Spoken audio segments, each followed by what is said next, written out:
മക്കളെ, ഈ ക്വസ്റ്റ്യൻ നമുക്കൊന്ന് വായിച്ചു നോക്കാം. എന്താ അത്? The height and base radius of a closed right circular cylinder are positive integers. ഒരു സിലിണ്ടർ ഉണ്ട് മക്കളെ, ഒരു സിലിണ്ടർ ഉണ്ട്.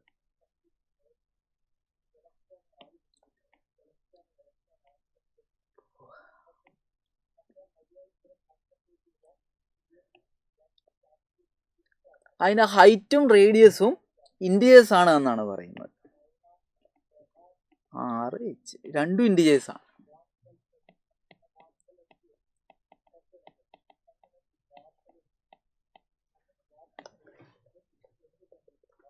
അപ്പോൾ അവര് പറയുന്നത് എന്താണ്? Total surface area numerically equal to volume, അങ്ങനെയാണ് പറയുന്നത്. അങ്ങനെയാണെങ്കിൽ വോളിയം എന്നത് K/π ആണ്. അപ്പോൾ അത് സർഫസ് ഏരിയക്ക് ഈക്വൽ ആണെന്നാണ് പറഞ്ഞിരിക്കുന്നത്. K/π ആണ്. അപ്പോൾ കെയുടെ ഏറ്റവും ചെറിയ വാല്യൂ എന്താണെന്നാണ് ചോദ്യം. നമുക്കൊന്ന് അറ്റംപ്റ്റ് ചെയ്ത് നോക്കാം ഈ ക്വസ്റ്റ്യൻ.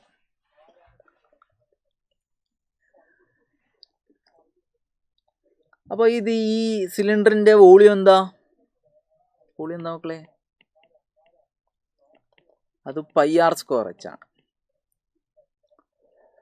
ഇനി സിലിണ്ടറിന്റെ സർഫസ് ഏരിയ എന്താണ്? സർഫസ് ഏരിയ എന്ന് പറഞ്ഞു കഴിഞ്ഞാൽ മുകളിലും താഴെയുള്ള സർക്കിൾസ് ഇൻക്ലൂഡ് ആകുമ്പോൾ 2πr². കർവ്ഡ് സർഫസ് ഏരിയ എന്ന് വെച്ചാൽ 2πrh ആണ് കേട്ടോ മക്കളെ. അതാണ് എന്ത്? Surface area, total surface area.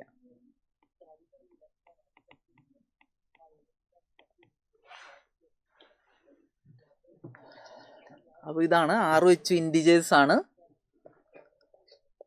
അപ്പോൾ വോളിയം എന്ന് പറഞ്ഞു കഴിഞ്ഞാൽ πr²h ആണ്. πr²h ആണ്. സർഫസ് ഏരിയ എന്ന് പറഞ്ഞാൽ 2πr²ഉം 2πrh കൊണ്ട് കൂട്ടിയതാണ്. ഇത് രണ്ടും ന്യൂമറിക്കലി ഈക്വൽ ആണ്. നമുക്ക് ഇക്വേറ്റ് ചെയ്യാം.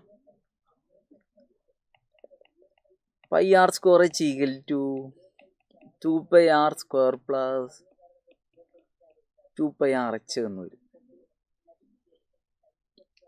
നമ്മൾ എല്ലായിടത്തും എന്ത് ചെയ്തു?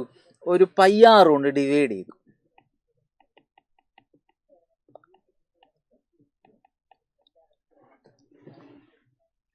അപ്പോൾ ആദ്യത്തേതെന്ന് വെച്ചാൽ RH ആയി. രണ്ടാമത്തേനെ πr കൊണ്ട് ഡിവൈഡ് ചെയ്താൽ 2r ആയി. മൂന്നാമത്തേനെ πr കൊണ്ട് ഡിവൈഡ് ചെയ്താൽ 2h ആയി.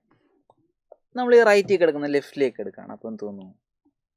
RH - 2r - 2h equal to 0 എന്ന് തോന്നുന്നു. നമ്മൾ രണ്ട് സൈഡിലും 4 ആഡ് ചെയ്തു. ഇങ്ങനെ ചെയ്തു. അപ്പോൾ നമുക്ക് എന്ത് കിട്ടി? ഇപ്പോൾ ലെഫ്റ്റിലേക്ക് കിടക്കുന്നത് എന്താണെന്ന് അറിയാമോ? അത് r - 2 × h - 2 ആണ്.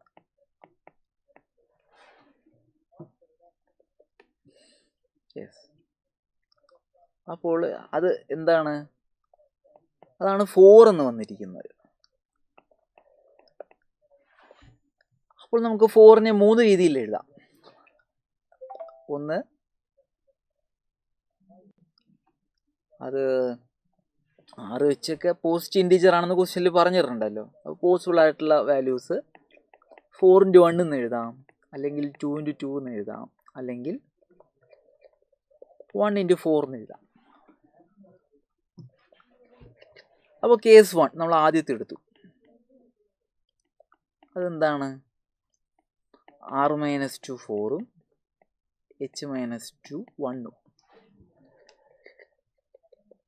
അപ്പോൾ r എന്ന് പറഞ്ഞാൽ 6ഉം h എന്ന് വെച്ചാൽ 3. അപ്പോൾ വോളിയം എന്താണ്? വോളിയം എന്ന് പറഞ്ഞു കഴിഞ്ഞാൽ π × r²h ആണ്. π × 6 core × 3 ആണ്. നമുക്ക് 108π എന്ന് കിട്ടി. ഇത് ഫസ്റ്റത്തെ കേസ്. ഇനി അടുത്ത കേസ് പോസിബിൾ ആയിട്ടുള്ള എന്താണ്? ആറ് മൈനസ് ടുവിൻ്റെ സ്ഥാനത്ത് 2ഉം എച്ച് മൈനസ് ടുവിൻ്റെ സ്ഥാനത്ത് 2ഉം വരണം. അപ്പോൾ ആറ് 4ഉം എച്ച് 4ഉം ആവണം.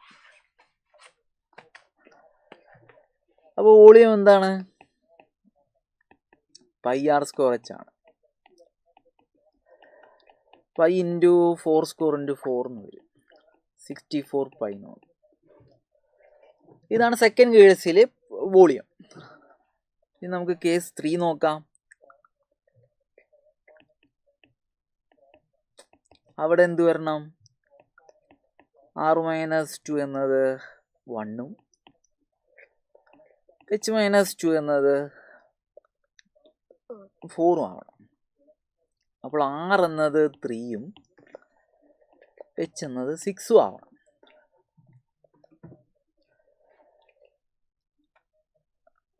അപ്പോൾ വോളിയം എന്താണ്? പൈ ആർ സ്ക്വയർ എച്ച് ആണ്. Pi into 3 square into 6. അത് എത്രയാണ്? 9 ഇൻറ്റു 6 54 പൈ എന്ന് തോന്നുന്നു. അത് നമുക്ക് 3 പോസിബിൾ കേസസ് ഉണ്ട്.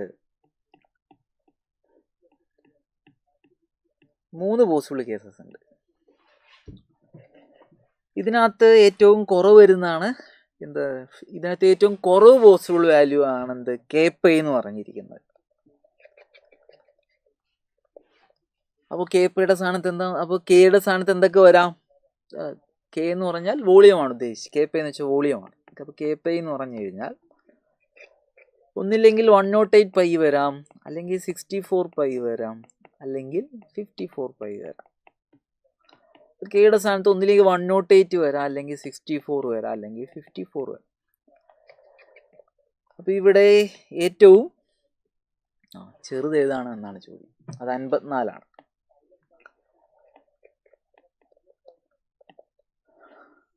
ഡൗട്ടില്ലല്ലോ. അപ്പോൾ വോളിയം സർഫസ് ഏരിയക്ക് ഈക്വൽ ആവണമെങ്കിൽ ആർ മൈനസ് 2 എച്ച് മൈനസ് 2 4 ആവണം. അപ്പോൾ 3 കേസസ് ഉണ്ട്. ആറ് 6ഉം എച്ച് 3ഉം വരുന്നൊരു കേസ്, ആറ് 4ഉം എച്ച് 4ഉം വരുന്നൊരു കേസ്, ആറ് 3ഉം എച്ച് 6ഉം വരുന്നൊരു കേസ്. ഇതിൽ നിന്ന് പൈ ആർ സ്ക്വയർ എച്ചിൻ്റെ മിനിമം 54 പൈ ആണ്, കെ 54 ആണ്.